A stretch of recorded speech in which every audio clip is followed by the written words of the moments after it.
Anda masih bersama saya Ricky Firdaus di Berita Petang. Ya pemirsa, Badan Meteorologi, Klimatologi, dan Geofisika atau BMKG menyebut gempa megatrust di Indonesia tinggal menunggu waktu. Hal tersebut dikatakan Kepala Pusat Gempa Bumi dan Tsunami BMKG Daryono ketika menyinggung khawatiran ilmuwan Indonesia soal seismik, gap megatrust Selat Sunda dan megatrust Mentawai, Siberut. Badan Meteorologi, Klimatologi, dan Geofisika atau BMKG menyebut gempa megatrust di Indonesia tinggal menunggu waktu. Hal tersebut dikatakan Kepala Pusat Gempa Bumi dan Tsunami BMKG Daryono ketika menyinggung kekhawatiran ilmuwan Indonesia soal seismik gap megatrust Selat Sunda dan megatrust Mentawai Siberut. Diketahui seismic gap adalah wilayah di sepanjang batas lempeng aktif yang tidak mengalami gempa besar atau gempa selama lebih dari 30 tahun. BMKG memperkirakan megatrust Selat Sunda bisa memicu gempa dahsyat dengan kekuatan maksimal 8,7 magnitudo dan megatrust Mentawai Siberut 8,9 magnitudo. Selain itu, megatrust Mentawai Siberut berpotensi memicu gempa besar di masa yang akan datang pernah menimbulkan beberapa bencana sejak 1994. Megatrust di wilayah Sumatera tersebut pernah menyebabkan gempa dengan magnitudo 8,5 dan Nias pada tahun 1994 dengan magnitudo 7,9. Megatrust Mentawai Siberut juga pernah menyebabkan gempa berkekuatan magnitudo 7,3 di Kepulauan Mentawai tahun 2023 silam. Pada saat itu, gempa di wilayah tersebut merupakan rangkaian gempa yang telah diprediksi para ilmuwan. Dari tim redaksi BRTV melaporkan.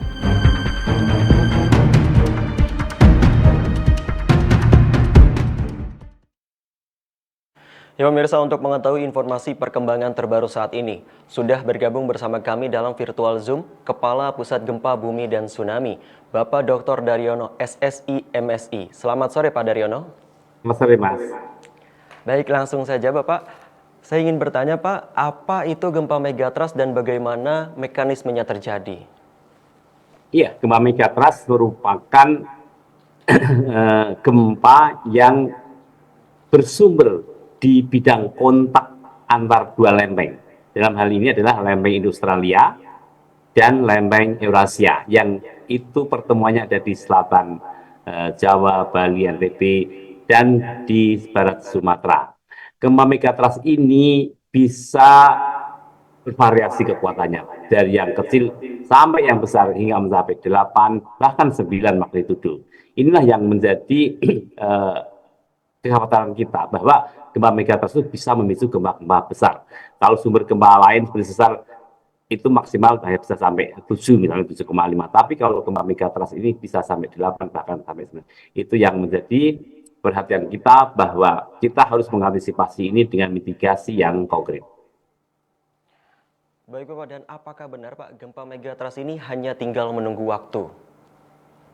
Sebenarnya istilah menunggu waktu itu bukan berarti akan terjadi dalam waktu dekat ya. Tetapi untuk menjelaskan bahwa potensi ini ada, itu yang pertama.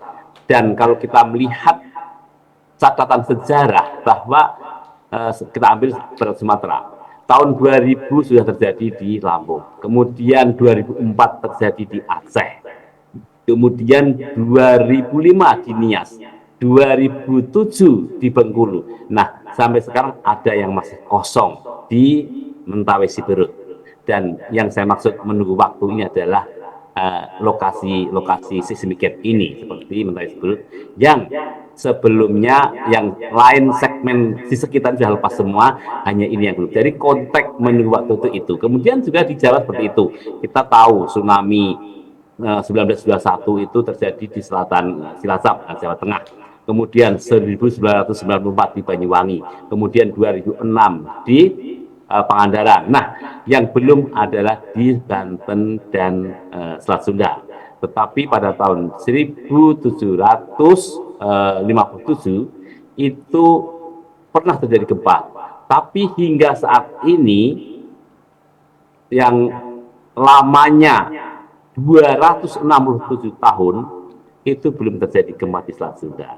Jadi yang Jawa Timur sudah, Jawa Tengah sudah, Jawa Barat sudah, tinggal Banten dan Selat Sunda. Jadi kalau yang lain sudah lepas, yang ini belum, ini menunggu waktu. Jadi konteks itu. Tapi kapan terjadinya? Tidak tahu. Itu yang kami maksud potensi. Hanya menguatkan bahwa potensi itu ada dan bisa terjadi kapan saja, Mas. Baik, selanjutnya Pak, apa saja tanda-tanda awal yang dapat mengidentifikasi terjadinya gempa megatrust tersebut? Gempa megatrust berkekuatan besar itu bisa didahului dengan gempa pembuka atau foreshock ya. Jadi foreshock ini adalah gempa yang menjadi pembuka dari gempa besar tersebut. Dan itu bisa kita pantau.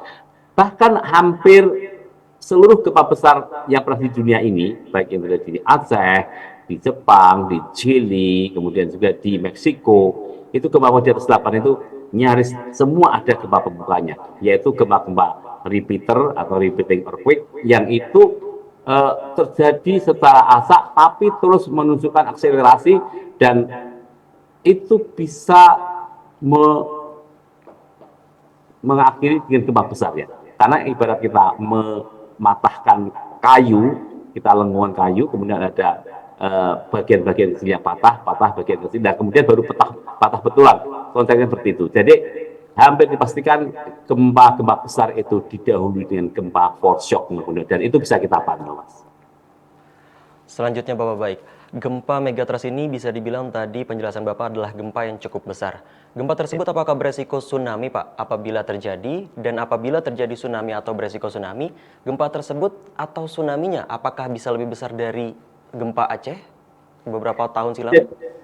Jadi gempa megatrust itu gempa dangkal ya. Jadi tumbukan lempeng itu dangkal, bisa kurang dari 50 km, 45 km, kurang dari itu. Nah, kalau kuatannya besar, maka akan terjadi patahan yang bersifat dorongan naiknya. Jadi bagian yang lempeng samudra itu yang Eurasia, yang Indo-Australia itu melesat ke bawah, yang bagian atas yang overheating itu akan melesat ke atas, melompat ke atas.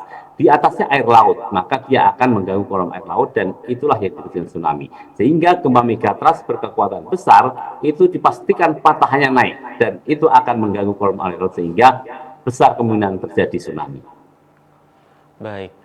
Selanjutnya Bapak kita ke pertanyaan terakhir. Bagaimana Pak BMKG menangani informasi hoax atau misinformasi terkait gempa megatrust yang beredar di masyarakat atau di media sosial? Ya, jadi dalam hal ini masyarakat jika mendapati sebuah informasi yang tidak jelas, yang membingungkan, maka saya sarankan untuk menghubungi kami di BMKG dan kita akan berikan penjelasan. Kemudian kita tidak mengendaki ada hoax terjadi dengan cara mengkonfirmasi ke kami, dan tentu saja kita akan terus mengedukasi masyarakat dengan edukasi yang sesuai dengan konsep yang benar terkait dengan apakah itu sumber gempa, apakah itu gempa bumi, sesar aktif, megatrust, sehingga masyarakat tidak ada keraguan terkait dengan pemahaman itu, sehingga jika ada hoax bisa tertangkal. Demikian, Mas. Baik Pak Daryono, terima kasih atas informasinya saat ini. Saya ucapkan terima kasih kembali. Jangan lupa tetap menjaga kesehatan Pak dan kembali bertugas. Terima kasih banyak Pak. Terima kasih Mas, terima kasih.